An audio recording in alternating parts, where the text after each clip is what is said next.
Hello everyone, आप सभी का स्वागत है हमारे चैनल पर। ये जो चैनल है उसके माध्यम से अपन भारत का इतिहास कवर कर रहे हैं और भारत के इतिहास में सबसे पहले स्टार्ट किया अपन मध्यकालीन भारत का इतिहास। ये जो क्लास है आपके प्री और मेंस दोनों के लिए इंपॉर्टेंट है, ठीक है, दोनों में काम आएगी। कल हम लोगों ने देखा कि कैसे हुमायूं की मृत्यु हुई। हमने ये भी देखा कि मच्छीवाड़ा और सरहिंद विजय के पश्चात हुमायूं ने अपना खोया हुआ क्षेत्र वापस पाया, लेकिन क्षेत्र वापस पाने के पश्चात उनका यह विजय उत्सव केवल कुछ ही समय तक के लिए रहा है, क्योंकि 1556 में एक दुर्घटना घटी है।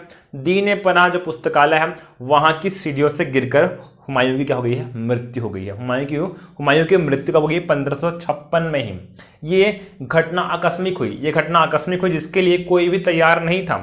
अब देखते हैं उनके पश्चात, हुमायूं के पश्चात उनका पुत्र अकबर बादशाह बनेगा। ये बात तो क्लियर है, उनके पश्चात उनका पुत्र अकबर बादशाह बनेगा। पिछली क्लास में हमने ये भी देखा कि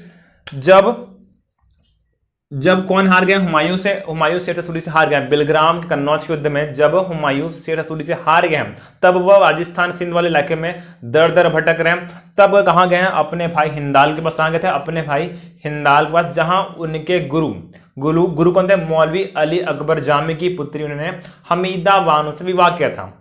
हुमायूं ने अपने भाई हिंदाल के गुरु मौलवी अली अकबर जामी की पुत्री हमीदा बानो से विवाह किया था, जिनसे एक पुत्र उत्पन्न हुआ था। कब? 1542 में। नाम क्या था? अकबर, जो बाद में क्या बनेगा? अगला बादशाह बनेगा। ध्यान देना, हमने देखा है कि हुमायूं ने अपना साम्राज्य सरहिंद विजय से प्राप्त किया था और सरहिंद विजय के पश्चात उन्होंने अकबर को पंजाब का सूबेदार बनाया है। सरहिंद विजय के पश्चात हुमायूं ने अकबर को पंजाब का सूबेदार नियुक्त किया था, क्योंकि इस विजय में अकबर ने एक महत्वपूर्ण भूमिका निभाई है, कुशल सैनिक का योगदान दिया। उसने एक कुशल सैनिक का योगदान दिया था, जिससे खुश कौन है? हुमायूं। और उसने पंजाब का सूबेदार नियुक्त किया अकबर को, लेकिन वो एक 14 वर्षीय बालक मात्र है, इसीलिए उनके संरक्षक के रूप में अपने एक बहुत ही होनहार व्यक्ति को नियुक्त किया। नाम क्या है? बैरम खां।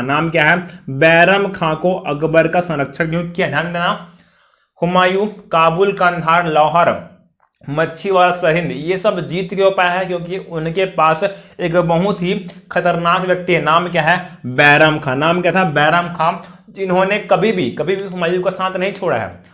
हालांकि उनका बैड जब बुरा टाइम था तब भी उनके साथ रहे कौन? बैरम खां। और उनके दम पर ही इन सब क्षेत्रों पर पुनः अधिकार कर पाया कौन? हुमायूं। और बैरम खां क्या है? उनके बहुत ही विश्वास पात्र हैं, और विश्वास पात्र हैं इसी कारण ही उन्हें क्या बनाया है? अकबर का संरक्षक नियुक्त किया था।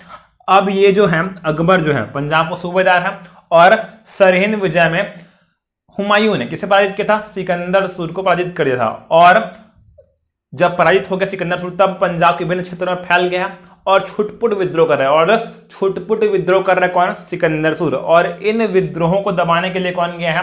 अकबर गया। कौन गया है? अकबर। जब हुमायूं की मृत्यु हुई उस समय भी अकबर इस विद्रोह के दमन के लिए गया था। जब हुमायूं की मृत्यु हुई उस समय अकबर कहां? गुरदासपुर के कलनौर नामक स्थान पर क्या कर रहा है? विद्रोह का दमन कर रहा है। जब विद्रोह का दमन कर रहा है उसी समय खबर क्या है? क्या? हुमायूं की मृत्यु हो गई है। कैसे मृत्यु हुई है? दीन पनाह की सीढ़ियों से गिरकर हुमायूं की मृत्यु हो गई है। ध्यान देना, अभी क्या है, जो दिल्ली और आगरा का इलाका है वहां पर बहुत सारे विद्रोही हैं जो देख रहे हैं, मौका खोज रहे हैं क्या कि कैसे दिल्ली और आगरा की गद्दी हथियाई जाए। इनमें से ही सूर वंश का एक व्यक्ति है, नाम क्या है? मोहम्मद आदिल शाह। सूर क्या है? एक व्यक्ति है सूर वंश का ही। जैसे ही उसे यह खबर लगी क्या कि हुमायूं की मृत्यु हो गई है, उसने अपने सेनापति हेमू को भेजा है क्या कि जाओ और दिल्ली पर कब्जा कर लो। तब आदिल शाह सूर के सेनापति हेमू आए हैं और उन्होंने दिल्ली पर कब्जा कर लिया है। किसने? आदिल शाह सूर के सेनापति हेमू ने दिल्ली पर कब्जा कर लिया है। जब इस बात की खबर बैरम खां को लगी, बैरम खां कौन है? हुमायूं के विश्वास पात्र है, साथ ही साथ क्या है वो? अकबर के संरक्षक हैं। जब इस बात की खबर बैरम खां को लगी तब उन्होंने कलानौर नामक स्थान पर ही एक पत्थरों का सिंहासन बनाया है और पत्थरों के सिंहासन पर ही अकबर को बैठाकर उनका राज्याभिषेक कर दिया। उनका राज्याभिषेक कहाँ किया है? गुरदासपुर के कलानौर नामक स्थान पर ही उन्होंने अकबर का राज्याभिषेक कर दिया है। अब क्या हो रहा है, ध्यान देना, जो हेमू है वो कौन है? मोहम्मद आदिल रसूल के सेनापति हैं।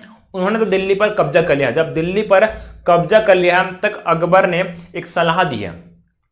सलाह क्या दी है कि हेमू जो है बहुत ही खूंखार व्यक्ति है। हेमू बहुत ही खूंखार व्यक्ति, ध्यान देना, जो हेमू है अभी तक 22 युद्ध लड़ चुका, अभी तक 22 युद्ध लड़ चुका था और वह कभी भी नहीं आ रहा है और वह कभी भी पराजित नहीं हुआ है। मतलब क्या है? एक बहुत ही बहादुर व्यक्ति है। कौन? हेमू। और इनकी बहादुरी से प्रसन्न होकर ही इनके बादशाह यानी कि मोहम्मद आदिल शाह ने इन्हें विक्रमादित्य की उपाधि थी। किसकी उपाधि थी? विक्रमादित्य की उपाधि। विक्रमादित्य की उपाधि किसने ली थी? हेमू ने ली थी। ध्यान देना, यहां पे एक पॉइंट है, विक्रमादित्य की उपाधि धारण करने वाला अंतिम हिंदू कौन है? हेमू है। कौन है? हेमू अंतिम हिंदू है जिसने विक्रमादित्य की उपाधि धारण की है।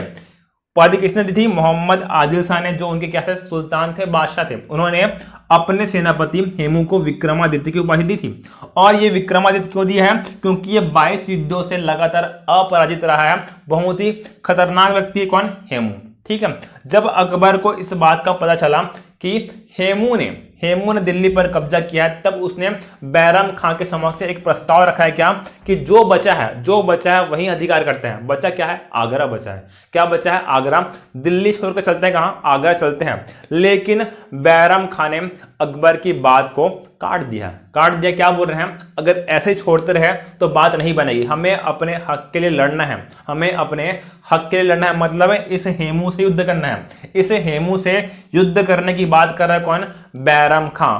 अब बैकग्राउंड सेट हो चुका है पानीपत के सेकंड युद्ध का बैकग्राउंड सेट हो चुका है। मतलब क्या है? पानीपत का द्वितीय युद्ध अकबर और हेमू के मध्य लड़ा जाएगा। पानीपत का द्वितीय युद्ध अकबर और हेमू के मध्य लड़ा जाएगा, क्योंकि हेमू ने दिल्ली की गद्दी पर कब्जा कर लिया था। ठीक है, देखते हैं पानीपत का द्वितीय युद्ध कब हुआ है? 1556 में। कब हुआ है? 1556 में। किनके मध्य हुआ है? अकबर और हेमू के मध्य। किनके मध्य हुआ है? अकबर और हेमू के मध्य। जब युद्ध हुआ उसमें हेमू जीत रहे हैं, अकबर की सेना पराजित हो रही है। लेकिन तभी एक दुर्घटना घटी और एक तीर आकर हेमू की आंख पर लगा, जिससे वह मूर्छित होकर नीचे गिर गया। जब आंख में तीर लग गया है तो ये मूर्छित होकर गया है, नीचे गिर गए हैं, जिससे सेना में भगदड़ मच गई है और अकबर अब विजय हुआ है। हेमू की पराजय हुई। सेना जैसे उन्होंने देखा कि हेमू गिर गया है, सेना तितर बितर हो गई, उन्होंने रणभूमि छोड़ दी, सब यहां भागने लगे। मतलब क्या है? अकबर जीत गया है, हारा कौन है? हेमू, जिसकी बाद में हत्या कर दी गई। और इस तरीके से पानीपत का सेकंड मेडल जीत कौन गया? अकबर। और उसने फिर से अब दिल्ली और आगरा दोनों जगहों पर अधिकार कर लिया। दिल्ली और आगरा दोनों जगहों पर अकबर ने अधिकार कर लिया है। ध्यान देना, पानीपत के सेकंड मेडल से लेकर असीरगढ़ के किले पर आक्रमण तक। ठीक है, पानीपत के सेकंड मेडल से लेकर असीरगढ़ के किले पर उसने आक्रमण किया था। उन सब के बीच का पीरियड में बोलते हैं क्या? अकबर को एक महान साम्राज्य निर्माता क्या बोलते हैं? महान साम्राज्य निर्माता बोलते हैं अकबर को, क्योंकि जहां भी जाते हैं हम उस क्षेत्र पर विजय प्राप्त कर लेते हैं। कौन? अकबर। इसके साथ ही हम लोग बोलते हैं क्या? अकबर को एक महान शासक बोलते हैं। क्या बोलते हैं? महान शासक कहते हैं। अकबर को क्या बोलते हैं? महान शासक। अब एक पॉइंट महत्वपूर्ण है क्या? अकबर पूर्णतः निरक्षर है। अकबर क्या है? पूर्णतः निरक्षर बादशाह, उन्हें पढ़ना लिखना नहीं आता है, लेकिन अनपढ़ होने के बावजूद वो क्या है? धार्मिक रूप से कैसे हैं? सहिष्णु हैं। और इन्होंने अपनी प्रजा का अच्छे तरीके से ध्यान रखा है, जन कल्याणकारी काम किए हैं, हिंदू मुस्लिमों में ज्यादा भेदभाव नहीं किया है, जजिया कर भी उन्होंने समाप्त किया और बहुत से हिंदुओं को उच्च पदवी प्रदान किया है। उनके इन सब कार्यों के लिए उनके इन सब कार्यों को देखकर, जन कल्याणकारी नीतियों को देखकर, ठीक है, क्या बोला गया उन्हें? महान शासक। क्या बोला गया है? महान शासक कहा गया है। ठीक है, अब देखते हैं अकबर के शासनकाल के बारे में। अकबर के शासनकाल को मेनली 3 पार्ट में डिवाइड किया गया। अकबर के शासनकाल को मेनली 3 पार्ट में डिवाइड किया गया है। पहला कब? जब वो बैराम खां के संरक्षक के रूप में रहे, बैराम खां के संरक्षण में काम कर रहे हैं। दूसरा, जब वो हरम दल के संरक्षण में कार्य करेंगे। और तीसरा, जब खुद से काम करेंगे, जब खुद से काम करेंगे। अकबर के शासनकाल को 3 अलग अलग पार्ट में बांटा गया है। देखते हैं उसके बारे में कौन कौन से 3 पार्ट हैं। ठीक है,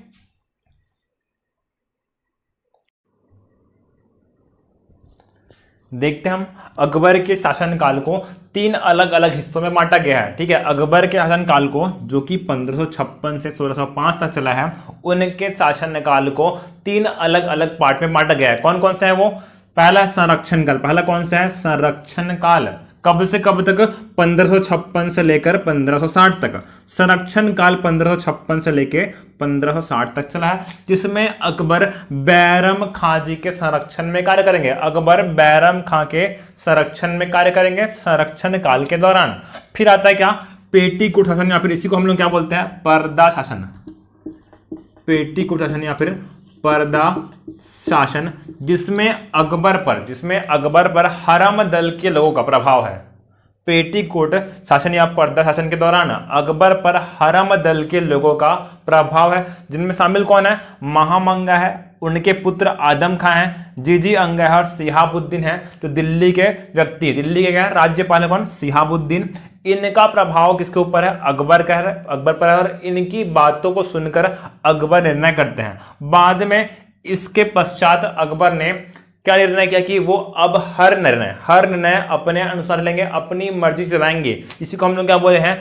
स्वनेतृत्व। जहां पर अकबर अपने विवेक के अनुसार फैसला लेंगे, उसी को क्या बोला गया है? स्वनेतृत्व का शासनकाल, जो कि 1564 से लेकर 1605 तक चला है। 3 हिस्सों में डिवाइड किया गया क्या? अकबर का शासनकाल। देखते हैं सबसे पहले कौन सा है? संरक्षण काल, जिसमें बैरम खां के संरक्षण में कार्य कर रहे हैं। ध्यान देना, बैरम खां का प्रभाव अकबर के ऊपर इतना अधिक हो चुका है कि अकबर कुछ भी निर्णय लेने से पहले उनकी सलाह जरूर लेते हैं, बैरम खां की सलाह जरूर लेते हैं। और यह बात बाकी लोगों को अच्छी नहीं लगी है। यह बात हरम के या अकबर के राज्य के बाकी लोगों को पसंद नहीं आ रही है कि अकबर हर चीज में किसकी सलाह ले रहे हैं? बैरम खां की सलाह ले रहे हैं। बैरम खां की सलाह ले रहे हैं, मतलब क्या है? बैरम खां का प्रभाव बहुत ज्यादा बढ़ चुका है। बैरम खां का प्रभाव बहुत ज्यादा बढ़ चुका है। जब बहुत बढ़ चुका है, तब अकबर ने इन्हें एक उपाधि दी है। अकबर ने इन्हें एक उपाधि दी, क्या? खान ए खाना की उपाधि। खान ए खाना की उपाधि मतलब क्या होता है? संरक्षक होता है। खान ए खाना की उपाधि। ठीक है, मतलब इनका प्रभाव बहुत ज्यादा बढ़ चुका है और लोग इनसे जलने लगे हैं। लोग बैरम खां से जलने लगे हैं। तब इन लोगों ने अकबर को भड़काना स्टार्ट किया है। अकबर को बैरम खां के अगेंस्ट भड़काना स्टार्ट किया है। अब धीरे धीरे इतना भड़काने लगे हैं कि अकबर की आंख में बैरम खां खटकने लगे हैं। ठीक है, लोग क्या कर रहे हैं? भड़का रहे हैं इसको, अकबर को, बैरम खां के अगेंस्ट, और अकबर उनकी बातों में आ गए हैं। अकबर जब उनकी बातों में आ गए हैं, तब उन्होंने बैरम खां के समक्ष 3 ऑप्शन रखे हैं। 3 ऑप्शन रखे हैं, क्या? कि आज से आप मेरे संरक्षक नहीं हो, आज से आप मेरे संरक्षक नहीं हो। आपके पास 3 ऑप्शन है, आपके पास 3 ऑप्शन है, आप डिसाइड कीजिए। ऑप्शन क्या दिए हैं? कालपी एवं चंदेरी का सूबेदार बन जाइए। कालपी एवं चंदेरी 2 हिस्से हैं, वहां के सूबेदार बन जाइए, पहला ऑप्शन था। सेकंड ऑप्शन क्या दिया है? गुप्तचर विभाग के अध्यक्ष बन जाइए। ठीक है, और थर्ड क्या बोला है? हज की यात्रा पर चले जाइए। सोचना, एक ऐसा व्यक्ति जिसके पास सुनहरा मौका था। अकबर का जब 14 वर्षीय बालक है, तब हुमायूं की मृत्यु हो गई है, और उनके सबसे वफादार व्यक्ति कौन थे? बैरम खां थे। अगर बैरम खां चाहते तो अकबर की जगह खुद भी गद्दी पर बैठ सकते थे, लेकिन क्योंकि वो हुमायूं के, अकबर के वफादार थे, इसीलिए उन्होंने हमेशा अकबर को ही सपोर्ट किया है, उनके लिए ही काम किया है। लेकिन अब दूसरों की बातों में आकर अकबर ने उन्हें ही संरक्षक पद से हटा दिया है, और उनके सामने 3 ऑप्शन रखे हैं, जो कि बहुत ही तुच्छ हैं, बहुत ही तुच्छ हैं। अगर उनकी सेवा को कंपेयर किया जाए तो बहुत ही क्या है? तुच्छ है, कालपी एवं चंदेरी का सूबेदार बोला है, या बोला है क्या गुप्त विभाग के अध्यक्ष, या बोला है हज की यात्रा। अब इससे क्या है बैरम खान जी का दिमाग खराब हो गया, ठीक है, वो क्या है असंतुष्ट हैं और इसी का उन्होंने अकबर के विरुद्ध विद्रोह कर दिया, अकबर के विरुद्ध विद्रोह कर दिया। जब विद्रोह कर दिया है तब अकबर और बैरम खां के मध्य क्या होगा, युद्ध होगा। अकबर और बैरम खां के मध्य युद्ध होने वाला है। उस युद्ध को बोला गया क्या, तलवाड़ा का युद्ध। क्या बोला गया है, तलवाड़ा का युद्ध, जो कि अकबर और बैरम खां के मध्य लड़ा गया था। लड़ा क्यों गया था समझ में आया, क्योंकि अकबर ने 3 ऑप्शन दिए थे और ये तीनों ऑप्शन इनको अच्छे नहीं लगे हैं, इसी कारण अपमानित फील कर रहे हैं कौन, बैरम खां, और इसीलिए उन्होंने विद्रोह किया। जब विद्रोह कर दिया तब विद्रोह को दबाने के लिए अकबर और बैरम खां के मध्य क्या हुआ है, तलवाड़ा का युद्ध, जिसमें अकबर जीत गया, हारे कौन है, बैरम खां। बैरम खां हार गए हैं। जब हार गए हैं तब अकबर ने उन्हें हज की यात्रा पर भेज दिया है। जब बैरम खां हार गए हैं तब अकबर ने उन्हें हज की यात्रा पर भेज दिए हैं।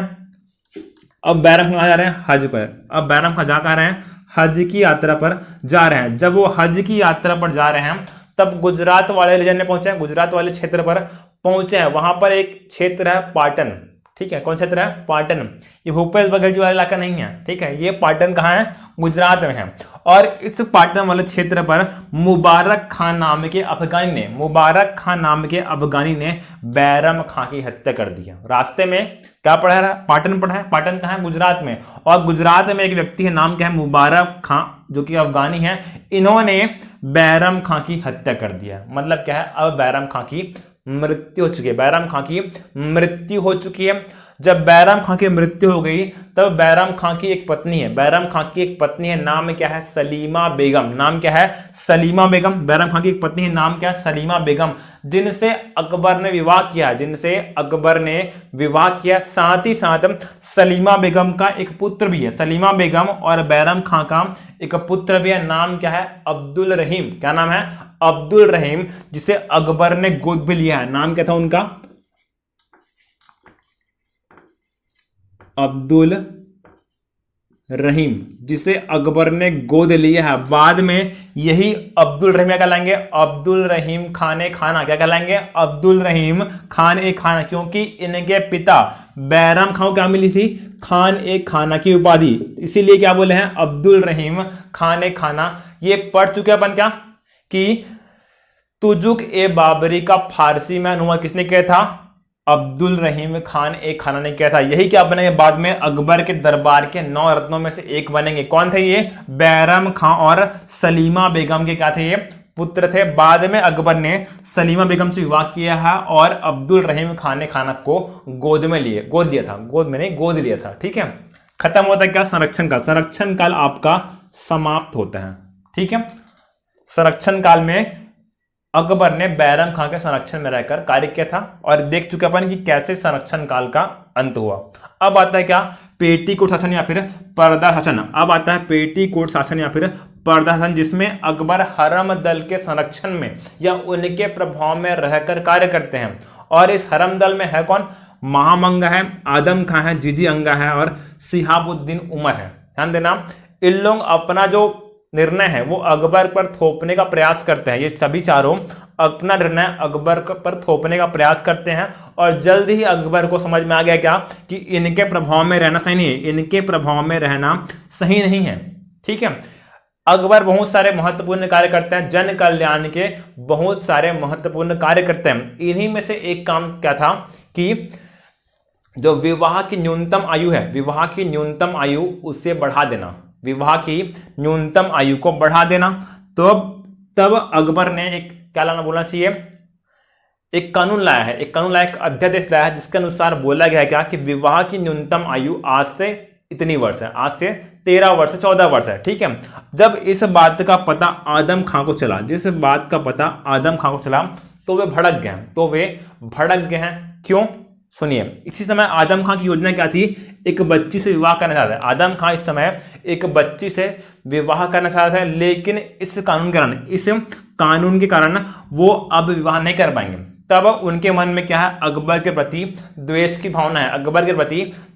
भावना है, तब उन्होंने अकबर के खिलाफ क्या है, विद्रोह किया है। और क्या बताया है कि अकबर का प्रथम विवाह अवैध है, क्योंकि उन्होंने बाल विवाह किया था, अकबर ने बाल विवाह किया था। तब ये आवाज उठा रहे हैं क्या कि इस हिसाब से तो अकबर का प्रथम विवाह जो रुखैया बेगम के साथ हुआ था वो क्या है, अवैध है। जिस कारण क्या है, अकबर और आजम खां में कटुता आ गई है, अकबर और आजम खां में कटुता आ गई थी। लेकिन महामंगा द्वारा बीच बचाव करने के कारण स्थिति सामान्य हो गई थी। महामंगा कौन है, आदम खां की माता जी है, आदम खां की माता जी कौन है, महामंगा।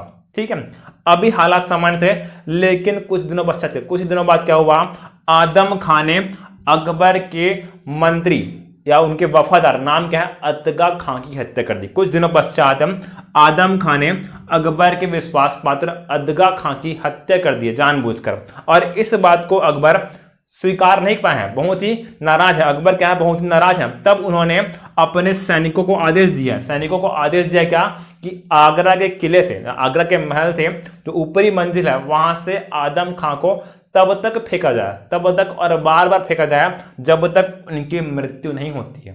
तो इस तरीके से आदम खां की मृत्यु होती है, आदम खां की मृत्यु, और उनके वियोग में बाद में महामंगा की भी मृत्यु हो जाएगी, उनके वियोग में बाद में महामंगा की भी मृत्यु हो जाएगी। और इस तरीके से पेटीकोट शासन या फिर पर्दा शासन समाप्त होता है।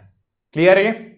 अब इस शासनकाल के अंतर्गत, इस शासनकाल यानी कि पेटीकोट शासनकाल के अंतर दौरान अकबर ने 2 अभियान किए हैं। अकबर ने 2 अभियान किए, कौन से, मालवा और गोंडवाना अभियान। मालवा और गोंडवाना का अभियान अकबर ने किया है इस शासनकाल के दौरान, उसके बारे में देखेंगे अपन। लास्ट में आता है क्या, स्वनेतृत्व, मतलब अकबर अब किसी की बात नहीं सुनते हैं, जो उनको सही लगता है केवल वही कार्य करते हैं, और वो कहलाया क्या, स्वनेतृत्व का टाइम पीरियड 1564 से लेकर 1605 तक का समय। ठीक है, क्लियर है? ये अकबर के शासनकाल का विभाजन था, अकबर के शासनकाल को 3 पार्ट में डिवाइड किया गया था। क्लियर है? ये स्क्रीनशॉट ले लीजिए इसको डिटेल अपन कल पढ़ेंगे कि कौन कौन से अभियान अकबर के द्वारा किए गए थे। ठीक है।